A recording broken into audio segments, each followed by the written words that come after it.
Coming up on This Week in Computer Hardware, Nvidia's GTX 1660 might be a thing. Samsung's Galaxy Fold is stupid expensive. Ryzen 3000 coming 7.7. New Intel Pentiums and more. It's all coming up next on Twitch. Netcasts you love. From people you trust. This is Twit.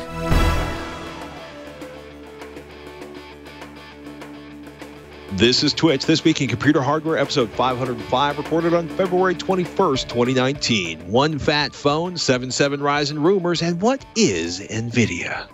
This episode of This Week in Computer Hardware is brought to you by OnDeck. Are you a small business owner in need of capital today? Well, OnDeck can help. With over $10 billion in loans and an A+ rating from the Better Business Bureau, OnDeck is a lender you can trust. Find out more at ondeck.com/twitch.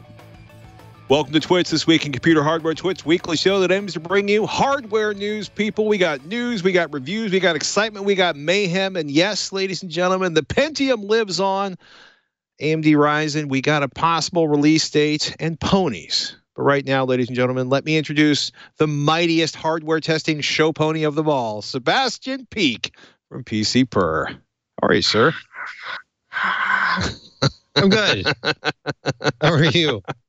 I was laughing. We were talking about a thing earlier. You know, by the time people are hearing our dulcet tones on this podcast or watching the delightful, charming expressions we make on the video, there will be a review posted at pcper.com that you cannot discuss. I might suggest that hard OCP, certain Bulgarian websites, or certain Bulgarian video channels, and various other sources are convinced that a GTX 1660 Ti will be selling for $279, or at least will be announced as of Friday, February 22nd, 2019. Because you may or may not be reviewing a product from Nvidia that may or may not be something that is similar to that device. I won't get into that, but it's pretty crazy. Hard OCP's got a big article up on PC World Bulgaria. Apparently, either borked the release date or borked the settings to upload, but posted video of an MSI that appears to be a GTX branded 1660, no RT cores, no tensor cords. Let me say that cores, not cords, because we're not talking about jackets or pants. Vip. 3 DisplayPort 1.4 connection, a single HDMI 2.0B connection, no virtual link, no DVD/D, an 8-pin PCI Express cable for power, and some pretty good specs on that. The thing that kind of caught my eyeballs was something that was actually up on a earlier PC Per article, which showed an anonymous benchmark and from an unknown 1660 Ti in an unknown state. But I was just kind of blown away. Now, I don't really think a lot about Final Fantasy 15, assuming it's Final Fantasy 15 that was abbreviated on the link, but you can just barely see down there in the middle is an Nvidia Geforce Gtx 1660 Ti, with a score of 5,000, nestled in between a GTX 1070 and a GTX Titan X at 5,025, which is a nice way of saying, damn, that is a fast card. And damn, I hope nobody listening bought a Titan X and is now looking at their card as being, in certain situations, the equivalent of a $279 GPU. Also within striking distance of a Radeon 7. Yeah, and which is odd. About 10, I will add. Yeah. As we were talking about last week, drivers and application modifications or application tuning and driver tuning is critical for performance. But I mean, a GTX 1070 Ti is maybe 10-12% faster. A GTX 1080 is about 20-22% faster. A 2070, well, that's about 50% faster. But 30% notably faster. Absent from this graph is, unless I'm missing it, an RTX 2060. I was having that thought. Which the graphics card, obviously released in January, that they actually brought out during CES. And I will point out also, if this is Final Fantasy 15, Final Fantasy 15 is not kind to AMD cards, and if you run it in its in any kind of custom settings with the Nvidia GameWorks optimizations, the different features enabled, it punishes. I mean, like to the point where a Vega 64, I've seen it chugging along at about 5 or 6 frames per second at times. Ouch. So even though it will hit, some really nice high FPS marks, the spikes in frame times are so bad with those features enabled with AMD cards that it's really not a usable benchmark. So I have to, I'm still using it for the time being, but I have to run it at its standard preset, which disables, as far as I know, any of the GameWorks stuff, but it's still very highly kind of NVIDIA optimized. So it's kind of funny. I'm looking at that chart and I'm seeing this card that you speak of that I have never heard of that. I've never heard of this NVIDIA company. Anyhow, this AMD Radeon 7 at only 5,300 points lagging behind the 1070 Ti doesn't make any sense. I question everything. I question the validity of this chart. I question my presence on this podcast, and I question life itself. Wow. On a very special existential edition of This Week in Computer Hardware, we debate some of the principal questions that have vexed mankind since people really began getting into philosophy as an art and science. In the meantime, does the world need a $2,000 phone? I kid. The Galaxy Fold, Samsung's going to sell that for $1,980. I'm going to pull a quote here by Vlad Savov at The Verge. He says, the Galaxy Fold is Samsung's Google Glass, an exciting technical showcase that is hitting the market too soon and makes no sense as a consumer device yet. So essentially, this is a $2,000 phone, and it folds, kids. It's also running a 7-nanometer Qualcomm processor, 12 gigabytes of RAM, 6 cameras. That display I find kind of fascinating. 4.6 inches folded. They call it the Infinity Flex display. 7.3 inches unfolded. And now, while you're saying, but I can buy a 6-point-something inch Galaxy S10, yes, you can, but it's not, kind of squarish or, really big, and it doesn't fold. 3-app multitasking is a feature they've built into their version of Android. Coming out April 26th, AT&T T-Mobile with a free pair of Samsung wireless earbuds, which hopefully sound better than Samsung's, any of a number of wireless earbuds we've heard over the last few months. Right there, if you're watching the video, you're seeing 2/3 of the screen being one app, and then a smaller sort of 1/3 of the screen vertically divided into 2 additional apps. People are either fascinated by this and delighted by this, or just in full WTF mode. Because most of the experiences I've had and a lot of people I've talked to with multitasking on Android have been mixed. I'm kind of really curious, though, to see who buys this. Well, okay, early adopters are going to buy it. Pain-tolerant early adopters are going to buy it. Samsung enthusiasts are going to buy it. It's I would love to read web pages and other things on that big wide screen, and it certainly would be interesting for gaming. As far as I know, nobody has a pixels per inch count or an actual resolution on this yet. If you go to samsung.com/global/galaxy/Galaxy Fold, you get a picture of the phone, and you get a link to a video and an alarming lack of detail on what's powering it. But I feel safe in saying that it will have a flagship processor from Qualcomm. It's going to need it. If it has any kind of pixel density at all, I cannot imagine what kind of resolution we're talking about here. 5K, 7K. Right. Well, maybe it'll be a little bit lighter on the pixels, or it will be an interesting piece of artwork that won't be very useful. I am very interested in knowing what the life expectancy of the panel is. How many times can you open and close this phone? Like, what's the durability of that folding display right in the center where all the stress is?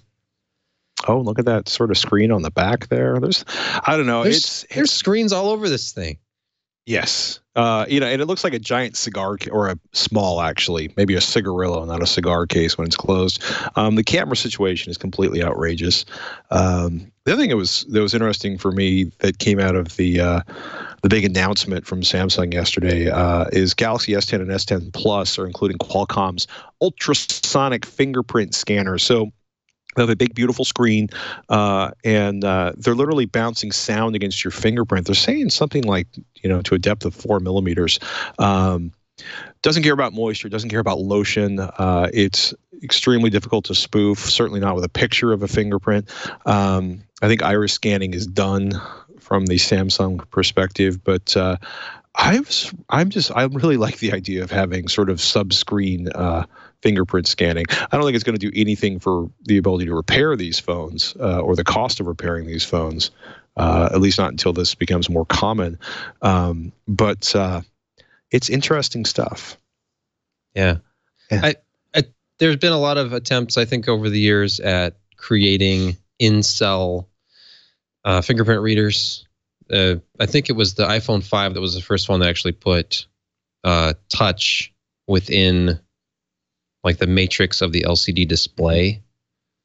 And that, I don't know if that was a precursor or what, but they had figured out basically how to have the two coexist and have touch actually work, even though with some iPhone 5 screens, you could like go quickly diagonally with your finger and actually get the screen to freeze, right, as it was trying to accept inputs and display at the same time.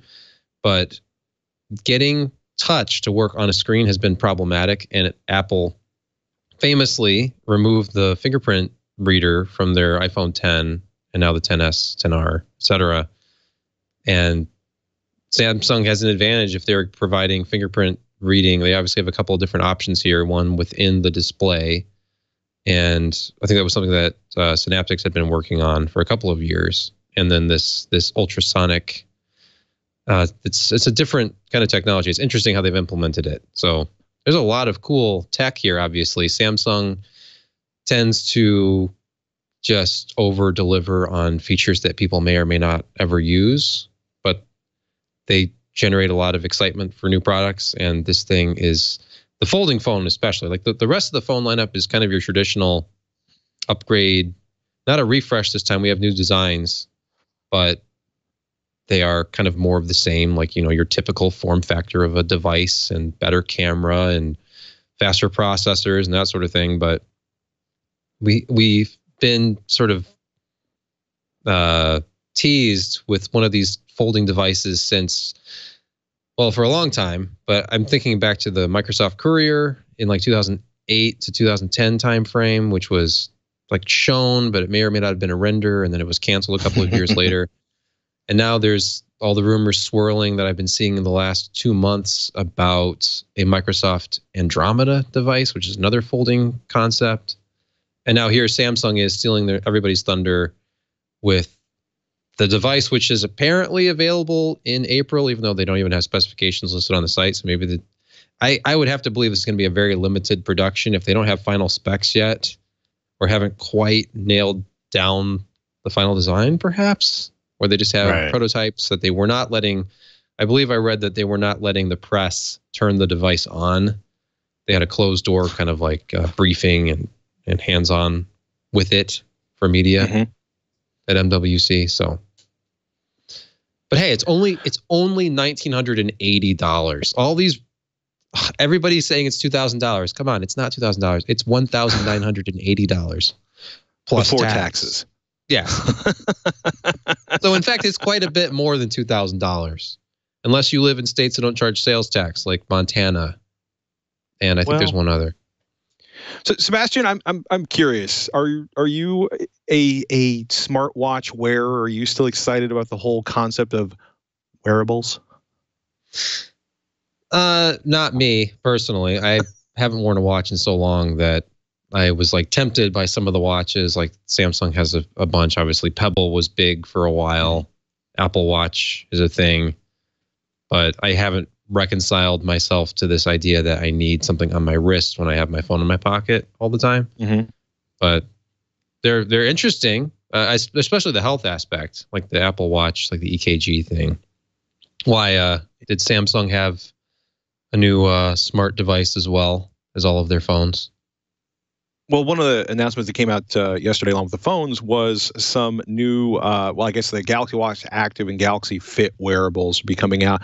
But it's so convenient that you mentioned the health aspects, because they're saying that a research app, I'm going to quote VentureBeat here. That's the article you're looking at right now if you're watching the video.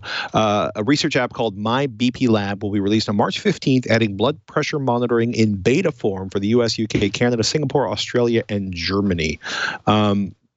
Now, there are optical sensors on Galaxy S9 and Note 9 phones on the Android app version of it, but I'm kind of really curious to see how that works out.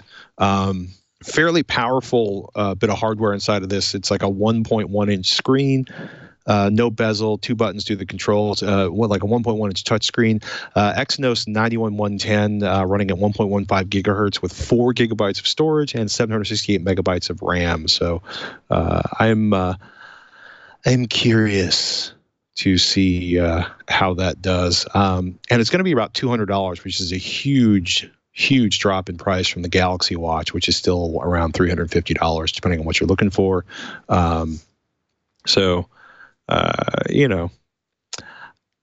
I'm curious to see where this goes. I'm also curious to see if the blood pressure monitoring works particularly well.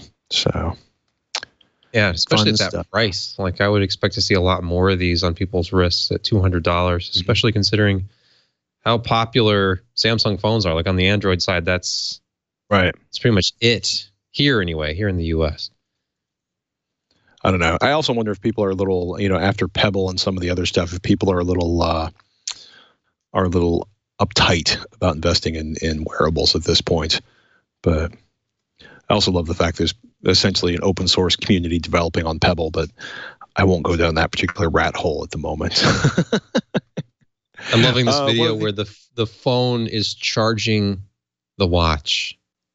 Yeah. That must be this reverse wireless charging I heard about with the new phone. You can set your watch on the back of your phone to charge your watch, which will theoretically deplete your phone battery.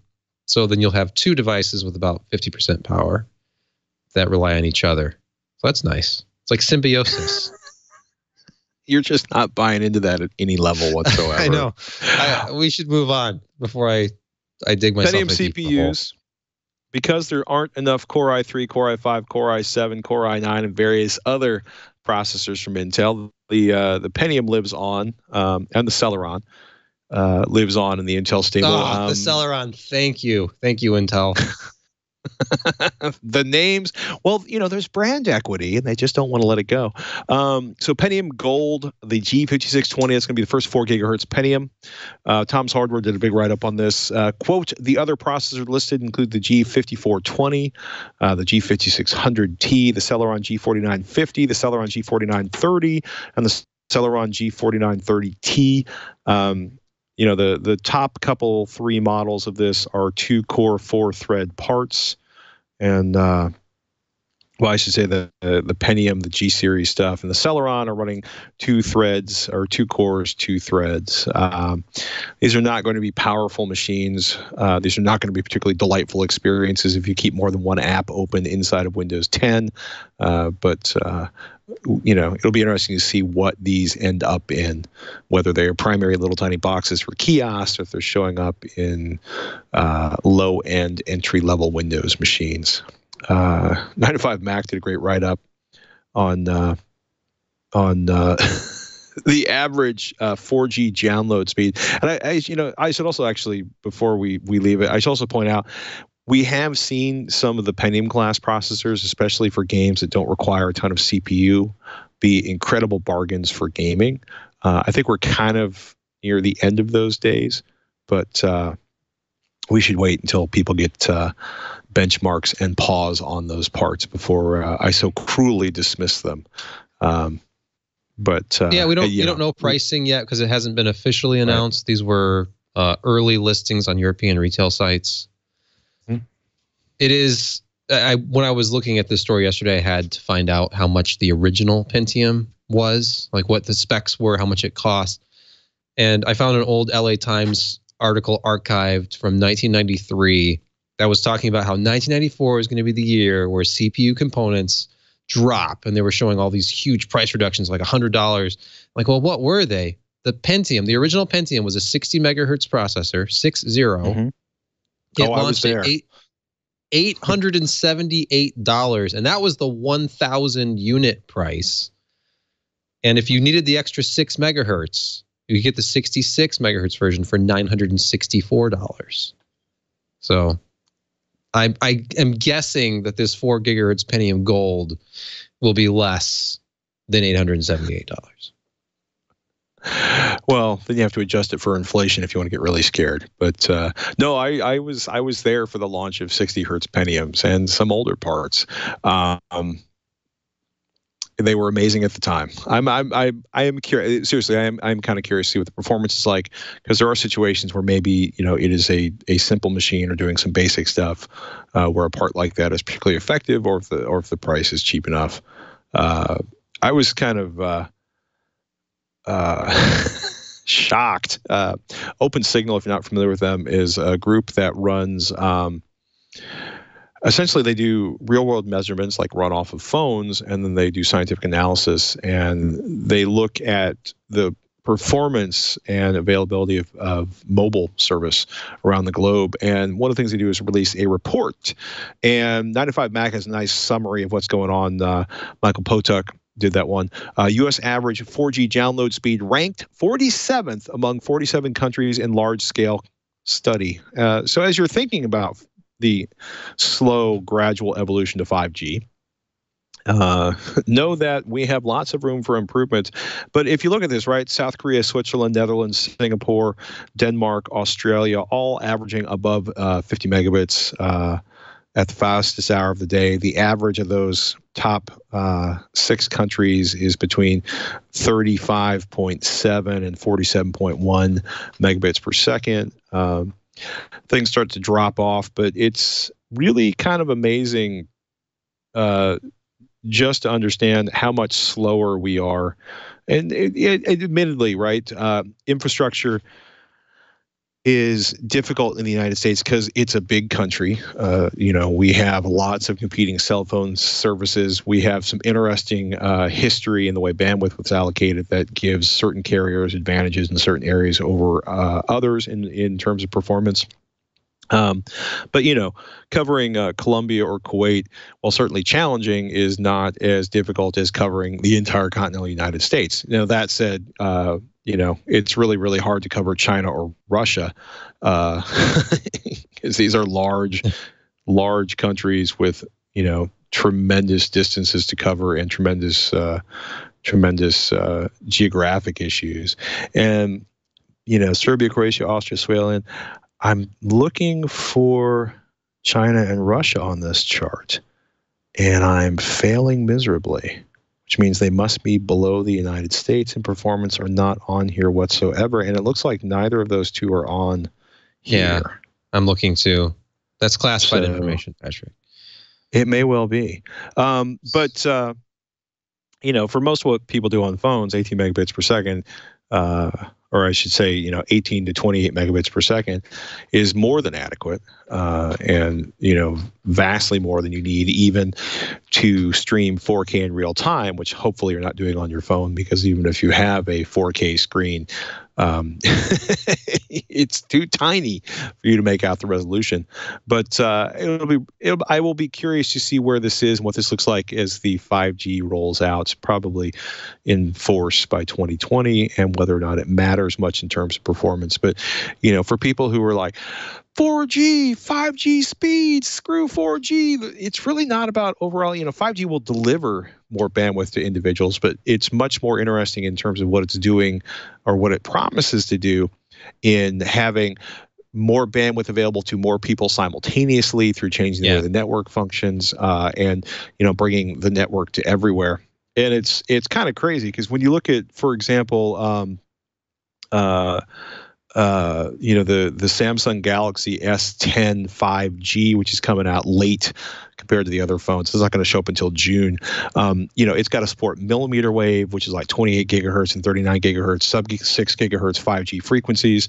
And what was interesting about that is when Samsung made the announcement, the performance of that phone, like 2 gigabits per second download and 150 megabits per second, I want to say uploads, it's essentially the same specs they promise for 4G phones.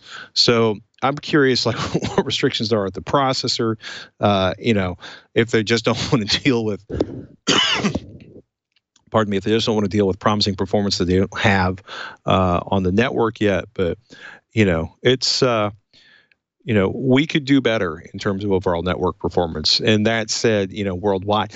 But the truth is most of the performance most of us have is better than we need on most day-to-day applications, I think. Looking at the chart, I was not surprised at all to see that South Korea was on top. And it reminded me that years ago, there's a guy named Brian Klug who works at Apple now, but he was the senior smartphone editor for AnonTech for a few years. He was probably the best in the business. And I remember him talking about coming back from South Korea. He had gone there for I believe it was a Samsung event. And he said that it was the absolute best cell phone reception and speed he'd ever had. That there were towers everywhere, that the infrastructure within buildings was like he was in an elevator and had service like up and down every elevator because there were little like microcells everywhere. Like they take it very seriously. And I mean, looking at the chart, their average speed is 47.1, which is pretty close to their max of 55.7, which is the fastest hour of the day speed. So they're on top in both categories. But it's really, like you said, it's like infrastructure. It's building this up. If I go into, half the buildings around here, depending on what floor I'm on, and what the building is constructed of, I just lose reception. Right. And, there are people who, even within small geographic areas, are very devoted to a specific carrier because that's the one that has the tower closer to their house, and that's where they get the really good reception at home. I used to have T-Mobile years ago where it was okay if I was in like the next city over or any of the bigger cities, but in my own city and specifically in my own apartment, I had like one bar or maybe no service at all. I have to walk outside if I wanted to make a phone call. So the idea of 5G, part of what that would deliver is different ways to get your bandwidth and microcells and multiple carriers aggregated together to give you the higher speeds. And there's a lot of exciting aspects to it, and just the phenomenal possibilities of all this additional bandwidth is, it's wonderful to think about, but it really is going to take time. Like I remember it took a long time just to get 3G up and running everywhere in the US. And then it was on to 4G, and some of the carriers were kind of left behind a little bit. And they, like AT&T, we've seen recently, I think we talked a couple weeks ago about the 5GE fiasco. They're basically advertising LTE advanced as 5G, but it's not. And they did the same thing with 4G. I remember it was either my iPhone 4 or 4S. I think it was the 4S that supported the like enhanced backhaul HSPA plus, which AT&T called 4G. So my little status bar at the top said 4G, but if I was using any other phone like my Nexus 4, I just have HSPA. It doesn't say it's 4G. So there's the whole branding thing too. And I think there's just not a whole lot of understanding of what 5G actually is and all the technologies that go into it and the infrastructure that has to be in place for it to actually work at the speeds that they talk about. So it is immensely complicated. Yeah. Because I've been, somebody asked me to sort of put together an executive summary, an explainer of 5G, and one, there's just a ton going on, and two, the marketing claims are so over the top at this point.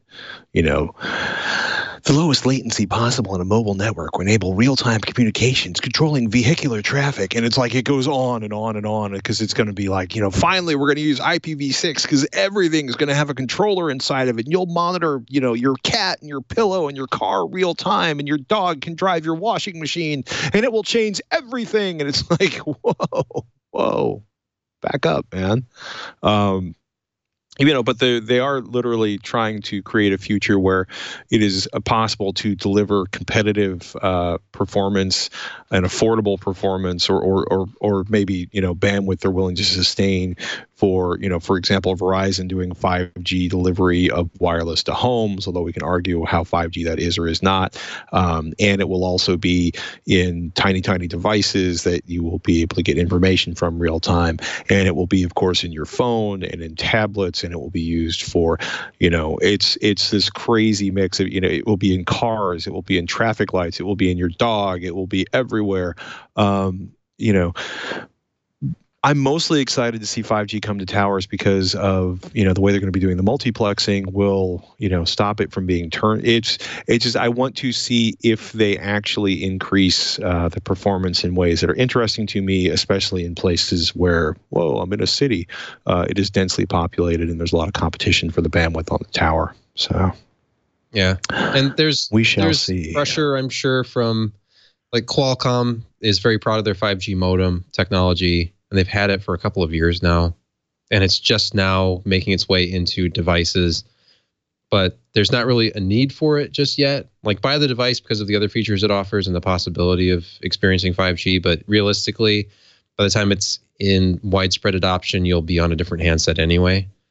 So I'm not trying to be an Apple apologist because, of course, Apple does not have any 5G and probably will not for the foreseeable future because of, various reasons, including their somewhat strained relationship with the company that is making all the 5G modems currently. But it's graciously it's funny. Yeah. And then I look at like Android Police. I saw this on Twitter yesterday. They had a headline about the 5G Galaxy S10.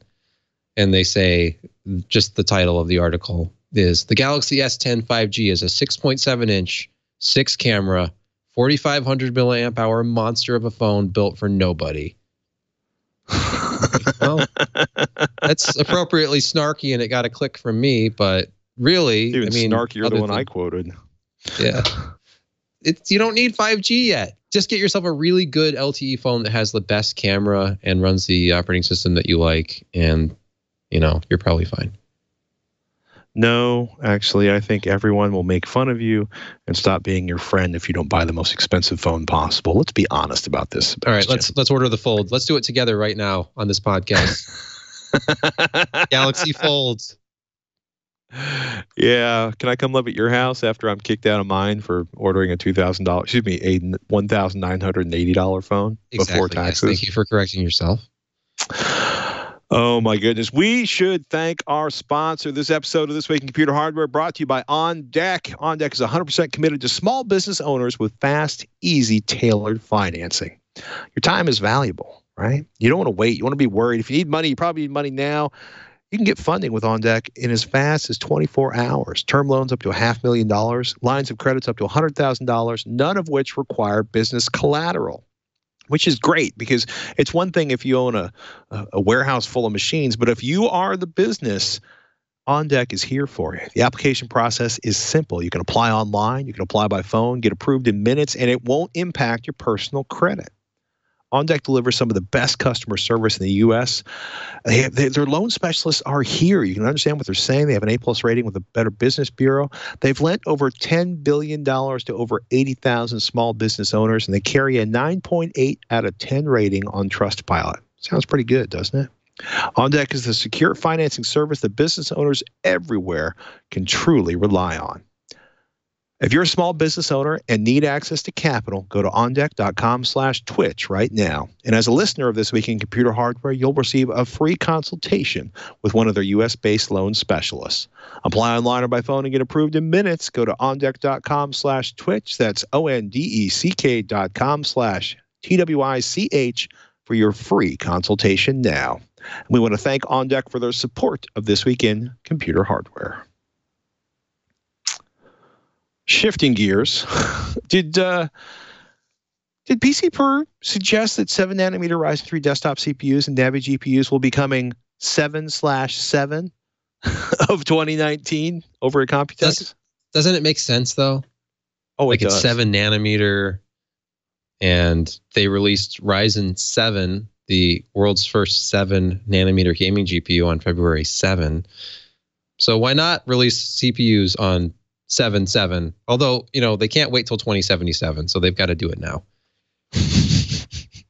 We expect, we've basically expected this to be mid 2019 since CES, and going all the way back to like initial reports from back then. Well, back then that was last month, but so long. I know it was. Mid 2019 was what was on their actual press briefing slides. So it's not a big stretch. The report from Red Gaming Tech, I believe, was that it's 7.7 and that there will be a trio of major product announcements coming at Computex with that 7.7 release date. So, I mean, it's a great story, even if it's not true. And some of the leaked specifications are kind of correspond to some of those early leaks that we had heard about what Ryzen 3000 would be able to do, and like the whole 5 gigahertz thing and the massive core counts and all that stuff. So I am looking forward to this. If they have, like last night, we were talking about this on our show, and I was just staring at the image of the Ryzen 3000 CPU. I'm like, you know what? That is that spot down there in the corner. That's exactly where the other chiplet would go. I can totally see it. And this is a 16 core part. It has to be. So like if the chiplets for the CPU are the smaller, which makes sense if they're 7 nanometers, if the IO die is the bigger one, you're like thinking all these things. So however they configure it makes a lot of sense that they would end up with a lot of flexibility with that design, and that some of these rumors start to take on some, I guess, additional gravity when you think like, this is completely plausible. Like I would totally expect them to have big announcements to make it Computex. And, July corresponds with the whole mid 2019 thing. But I'm not so sure about the graphics cards though. Like to say that they're going to have new processors and new boards, that makes sense because you have to release a new platform with the CPU if it doesn't work with your old platform. And that usually gets sent out all at once when it hits the market. But to say that the Nvme GPUs will be ready by then, they will probably announce something. But any of the rumors that we've heard for months now have been saying that Nvme is like, it's later. It'll be later in 2019. Like think like October, November timeframe. So, well, maybe they'll have a big update or perhaps some specs. AMD did say they'll be refreshing the whole Radeon lineup this year, so they're gonna have to do something. I don't know if it'll be just a refresh of the existing architecture and cards, or if we will see the first Nvme hit the market. But so if the rumored Ryzen 9 3800X has two 8-core Zen 2 dies to give it its fantastic 16-core 32-thread counts, are we looking at a part that's going to have some of the same issue as Threadripper in certain work situations, or is this going to be just a ridiculously fast desktop processor for most of humanity?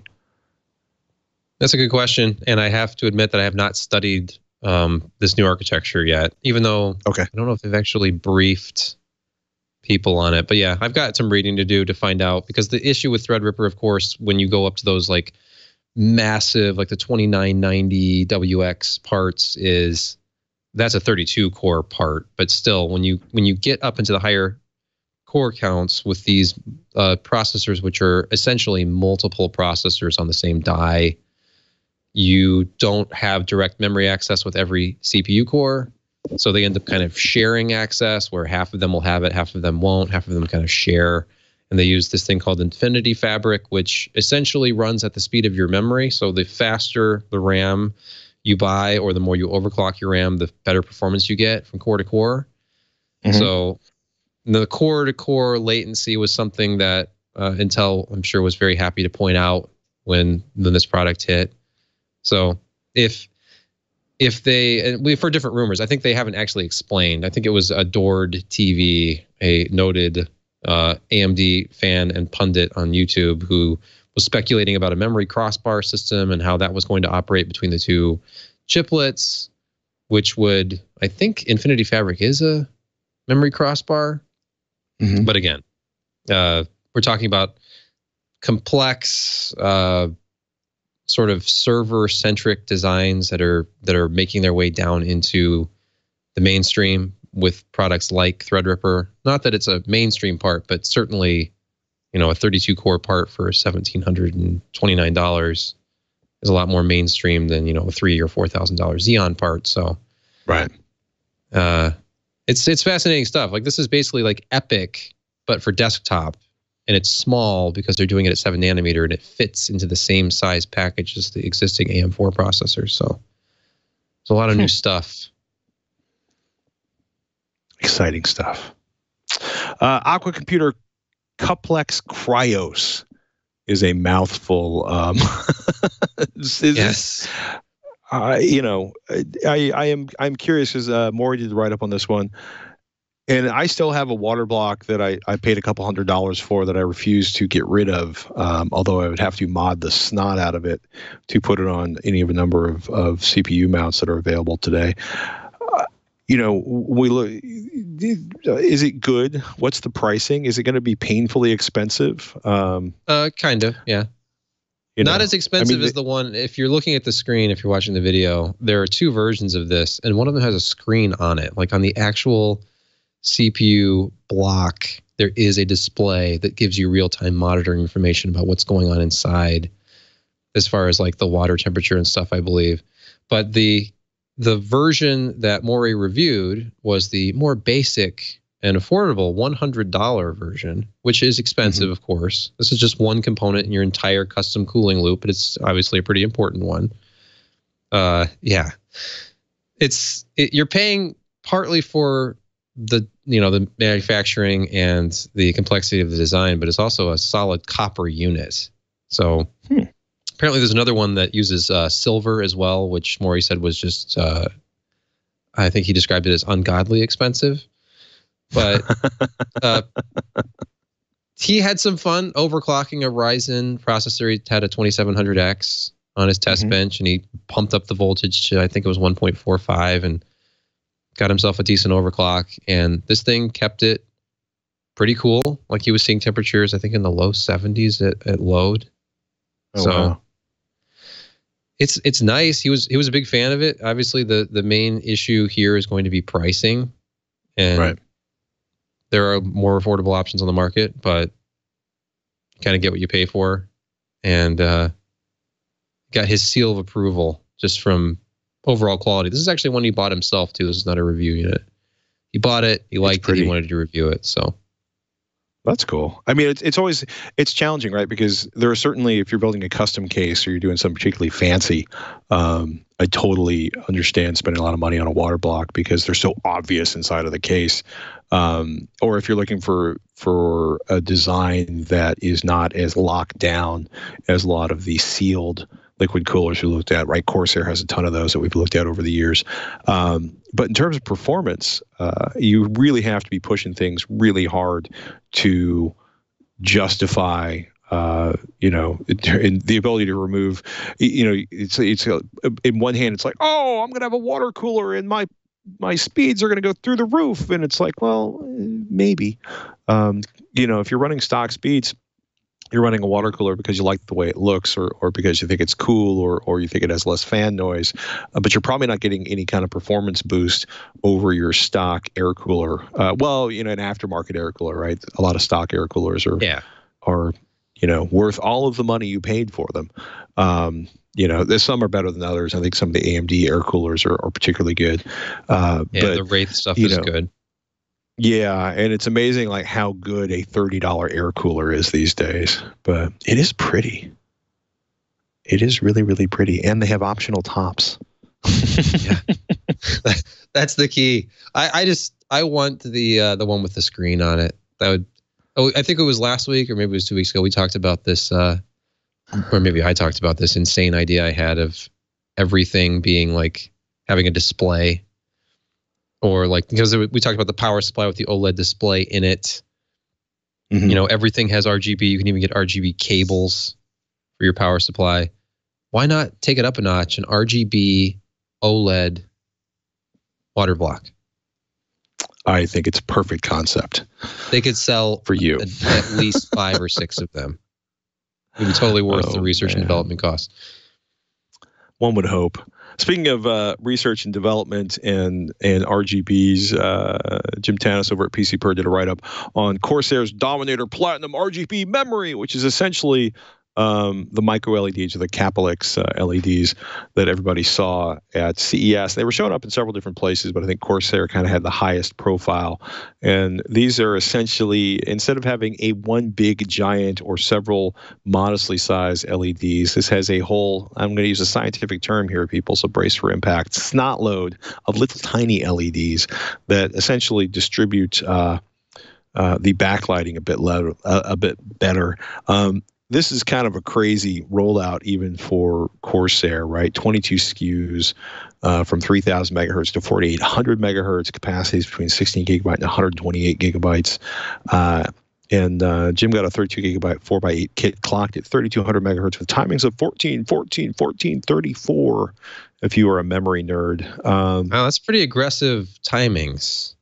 Yeah. At 3,200. Corsair is an aggressive 14. Company. Yeah. So, part of what makes these really cool, Primax, which is the company that makes the Capellix LEDs, they essentially, there's no package layer. The LED substrate's right on the PCB, and the LEDs become what I will affectionately call, again with another scientific term, stupid tiny, like 0.2 millimeters or 0.2 cubic millimeters instead of like 2.8 cubic millimeters, which is, if the math in my head is correct, like 1/3 the volume, more than 1/3. It's a 92% reduction in size.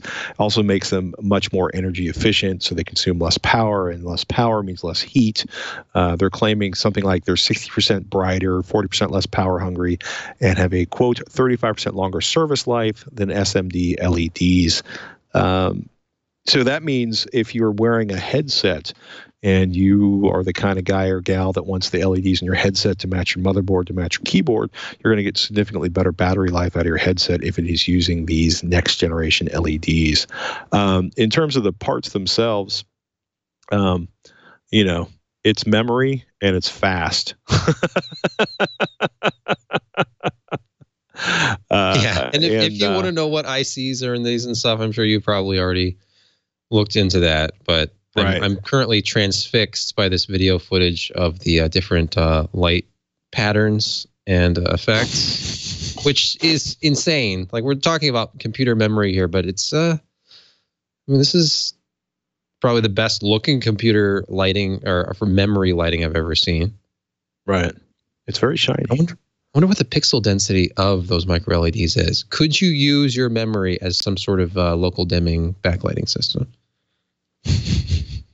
I don't know. I was just excited that Jim tested it against an older Dominator Platinum memory kit, which had slightly different timings, but they ran them overclocked, and he said that the new memory, the Dominator Platinum RGB, managed to get either to tighter timings or higher frequencies. So, it's interesting because I love the idea of having faster memory, and faster memory, especially certainly in the early days, the AMD Ryzens, for example, was going to be killer and critical to overclocking. Whether or not you see any huge real world performance benefits when you get to application level benchmarking, it's a little thinner, but these, Geekbench tests, as you kind of scale up the memory, latency, bandwidth, copy overall, things go up, which is generally what you want to see them do as you start spending more money for faster things. So, if you understand Geekbench points, that will be incredibly meaningful to you. If you don't, it may not. But essentially, there is a modest, as you get into sort of Geekbench system performance tests, Jim points out a tiny 1.5% improvement between 3,200 megahertz and 4,000 megahertz in single core results, which increases to 3% in multi-core results. So, if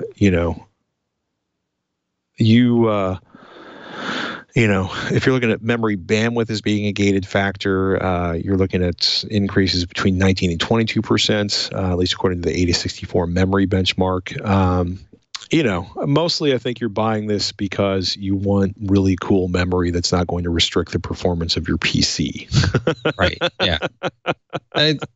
I like memory overclocking, and memory benchmarks are fun. I haven't done any in like 5 years though, because it's not as relevant as it once was, except for the whole like Ryzen thing and all of that. But right. It's looking at some of these charts, like, yeah, I can see a difference. I mean, this would be a lot more exciting if we changed the x-axis and maybe gone from like 5,000 to 8,000. It was like, oh, look at these gains, but it's like that's milliseconds here. It's not, you know, it's interesting, but you know, single and low 2-digit performance increases are not the most compelling thing. Essentially, like you said, this is really cool new product if you're into like case modding and like RGB, especially because it's very divisive. It seems there are some people who are all about it, some people who can't stand it. But this is this will light up the inside of your case, and it looks cool, and it has great performance. So no worries about that. You will pay for it though. You will pay for it. No one rides for free, people. We're big fans of Backblaze's drive reliability reports because we use hard drives and we like them to be reliable. And they buy consumer drives to integrate into their massive backup system, which I pay for out of my own pocket to use. I'm a pretty big fan. They did a recent article that showed up in my feed, in my email, talking about SSD reliability. Now, unlike their hard drive reports, this was not, you know, we had 10,000 of these drives or 1,100 of these drives. But they basically walked through SSD's reliability, you know, from the basics. The thing that I took away from it was don't use QLC drives in situations where you do a ton of writes, i.e. if it's a QLC SSD, don't use it for your video editing machine. QLC stores 4 bits, 16 possible combinations of ones and zeros. With QLC, migrating electrons have the most significant effect. Tolerable insulator wear is further reduced, which is to say, unlike an SLC drive, which you can wear the snot out of the insulation, but there's 1 bit stored. You know, essentially it's dense and it's complicated and it is the least tolerant of your bits being flipped back and forth for writes. So don't use QLC. You know, great for reads, not so good for intense amounts of writes. They also did a summary, which is something I don't think I've seen anybody do, where they talk about what to look for if you're worried about your SSD dying, bad blocks, if suddenly files cannot be read or written, if your file system needs repair, if you have crashes when you boot. And to quote Backblaze, quote, the drive becomes read-only, which is, I'm going to knock on wood because part of me wants to say, now that's a drive issue I've never run into, except that I have a machine in the other room that I don't want to suddenly, you know, become read-only or stop booting. But you know, seriously, unless you're somebody that's constantly writing massive amounts of data to your PC, you know, if you're dealing with really unhinged video editing or content creation, massive compiles, if you've got some kind of a really nasty video downloading habit off of BitTorrent or something, your SSD should live a long time. Certainly, it should outlast whatever the rating is from the manufacturer in terms of you know, the years they are giving you on the warranty. Because A, the warranties are pretty generous, and B, you're only using your computer in most cases like 8 or 10 hours a day. It was an interesting read. So, you know, if you go to backblaze.com/blog, if you've been thinking about SSDs and SSD longevity and what to do, mostly it's really simple, you know, and back up. always back up. You know, if not with Backblaze, with Spider Oak, with whatever your favorite online backup service is. So, and SSDs, I know we were talking about this a few weeks ago, but SSDs are cheap right now, especially compared to where they were a year ago. Woo! Yeah, and the big ones, like the 1 terabyte NVMe SSDs, have dropped considerably. Like we were seeing, and for like standard SSDs, like I think it was last week or 2 weeks ago, Josh at the site here was pointing us to, I think it was the Evo 860 1 terabyte SATA SSD for like $147. That's kind of unheard of. Like one of my wife's coworkers actually just installed an SSD for her and her laptop like 2 weeks ago. And it was just like a Patriot drive from Amazon, 960 gigabytes. It was like $130, $125. They're getting really cheap for larger capacity drives. 150 for an 860 Evo, a 1 terabyte MX500 from Crucial is $135. A WD Blue, a 1 terabyte SSD. These are all SATA drives, $126. For most people, that's more performance, NVMe is certainly faster. I don't know if a lot of people will notice it in everyday use. Silicon Power, they're selling one for $110. SanDisk, $125. 500 gigabyte drives are at $78. I'm waiting for a good $200 2 terabyte drive. Yeah, that's going to be the sweet spot. Like you're talking about that mythical 10 cents per gigabyte number, right? That Ryan always preached. We call it PC Perspective. We call it Ryan's Law. Intel may have Moore's Law. We have Ryan's Law. That at some point in the future, he was rather vague about this. SSDs will be 10 cents per gigabyte. Mm-hmm. So, I look forward to it. It's happened on sales and things, but I mean, in general, especially NVMe stuff, we're not there yet. No, but if you're looking at SATA drives right now, 2 terabyte drives are selling for, $50-$60 less than a 1 terabyte drive was selling for 6 months or a year ago, right? Crucial's got an MX500, 2 terabyte, $290. Samsung 860, 2 terabyte drive is $297.99. $250 for a Western Digital Blue 2 terabyte SSD. That makes me happy. So 1 terabyte NVMe drives still a bit pricey by comparison. In fact, wow. A Crucial 1 terabyte 3D NAND NVMe PCIe EM.2, $150. 970 EBOs, $250 for a 1 terabyte NVMe. So, they've gotten a lot cheaper. Western Digital Black 1 terabyte NVMe is $229. 970 Pros still up around $350. Man, it's a good time to be buying PC parts. It's always, well, no, I'm not going to say that. It's not always a good time. I've blocked out of my mind successfully the era of crypto mining and the inability to buy any performant GPU anywhere near even maybe double its MSRP. Yeah, for months and months. So yeah, it right now is a really good time to be buying. It is. Well, and also memory prices are down, not to where they were at rock bottom, but they're certainly down from where they were at peak. SSD prices are down. GPU prices are pretty good as long as you're looking for sort of an RTX GPU. At least they're selling fairly close to MSRP. If you're looking for a 1060, which I'm not sure I'd buy for anything other than a 1080p gaming system you didn't want to spend a lot of money on, the cards are downright cheap and well under MSRP. So I think there's a flood of those available on the market, as they say. Oh my goodness. So you can't tease anything coming up on PC Per that you might want to tease or talk about today because of NDAs. So I will tell people that if you're just listening to the podcast, head over to PC Per for an exciting review, possibly, or any other of your favorite hardware websites. Is there anything you can tease that you are allowed to tease for PC Per coming up? I mean, there's a lot of stuff coming up. One of my favorite upcoming projects is the Alpha and Omega of motherboards. So really, that's the tease. I could go farther and say these are ASUS motherboards that are products that end with Alpha and Omega, but they're hilarious to me. These are incredibly just overspec'd, every imaginable feature. Very high price tags. I think between the two of them, we're talking about $1,400 worth of motherboard. Mm-hmm. And it's like your ultimate X299 and X399 platforms, whether you're an Intel or AMD. And I successfully lobbied to have both of them sent here.